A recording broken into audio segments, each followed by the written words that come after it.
سب سے پہلے وحدانیت کی تھوڑی سی تشریح ہو جائے۔ وحدانیت کا مطلب ہوتا ہے اللہ تعالیٰ کو اکیلا ماننا، اسی سے پھر موحد نکلا ہے، اللہ تعالیٰ کو واحد تسلیم کرنے والا۔ اور یہ ہمارا عقیدہ توحید جو ہے یہ ہمارے سمجھ لیں مذہب اسلام کی اساس بنیاد ہے۔ اگر کوئی عقیدہ توحید ہی نہ رکھے تو وہ کفر و شرک میں مبتلا ہوگا اور دائرہ اسلام سے خارج ہو جائے گا۔ اللہ تبارک و تعالیٰ کی ذات اور صفات دونوں اعتبار سے وحدانیت کو تسلیم کرنا لازم ہے۔ ذات کے اعتبار سے وحدانیت کا مطلب یہ ہے کہ جیسے اللہ کی ذات قدیم ہے ویسا کسی کو نہ تسلیم کریں، صرف اللہ ہی معبود ہو، کسی غیر اللہ کو معبود نہ مانا جائے، اور اللہ تعالیٰ کے لیے بیوی یا اولاد کا کوئی تصور نہ ہو۔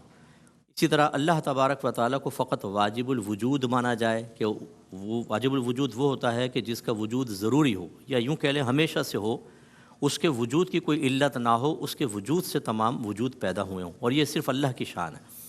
اور اللہ تعالیٰ کی صفات کے اعتبار سے وحدانیت کا تصور یہ ہے کہ اللہ کی ہر صفت چار خوبیوں سے ضرور متصف ہے۔ وہ ذاتی ہے، قدیم ہے، لامحدود ہے اور غیر فانی ہے۔ قدیم کا مطلب جیسے اللہ کی ذات ہمیشہ سے ہے، صفات بھی ہمیشہ سے ہیں۔ ذاتی کا مطلب کسی کی دی ہوئی نہیں ہے۔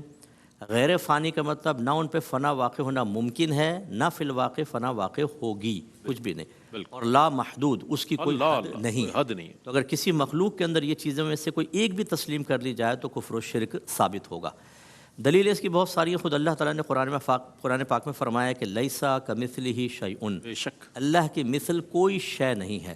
اس کا مطلب ہے کہ اللہ واحد ہے، اس کے مثل کوئی بھی نہیں ہو سکتا۔ سورہ اخلاص اللہ کی وحدانیت پر زبردست قسم کی دلیل، قل هو اللہ احد، آپ کہہ دیجئے کہ اللہ ایک ہے، اللہ بے نیاز ہے، نہ اس سے وہ کسی سے پیدا ہوا نہ اس سے کوئی پیدا ہوا، اور اس کا کوئی ہمسر اور ہم پلہ ہم نظیر نہیں ہے۔ یہ ساری آیات اور عقلی دلیل اللہ تعالیٰ نے یوں فرمائے کہ لو کان فیہما آلہۃ الا اللہ لفسدتا، اگر زمین و آسمان میں اللہ کے علاوہ کئی الہ ہوتے تو زمین و آسمان تباہ ہو جاتے۔ اور یہ عقلی دلیل واقعی جب دو طاقتور جمع ہو جاتے ہیں تو ہر ایک اپنی اپنی مخلوق کو آگے لانے کی کوشش کرتا، ایک کا ارادہ ہوتا بارش ہوگی، دوسرا کا ارادہ ہوتا کہ قحط سالی سے میں آزماؤں گا، ایک کسی کو غلبہ دینا چاہتا، دوسرا کسی کو زیر کرنا چاہتا، اور اس سے آپس میں ٹکراؤ پیدا ہوتا اور اس سے زمین و آسمان تباہ ہو جاتے۔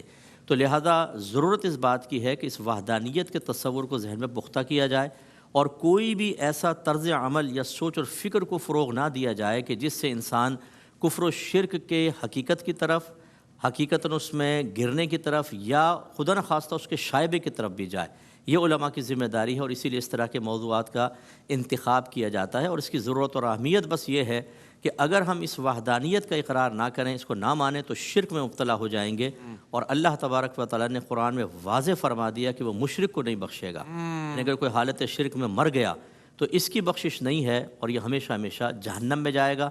اس لیے اللہ کی وحدانیت کا اقرار، اس کا بار بار تکرار، ذہن میں اس کی تحفیظ، اور پھر اس کے عقیدے کو اپنے بچوں کے ذہن میں راسخ کرنا، یہ انتہائی ضروری ہے۔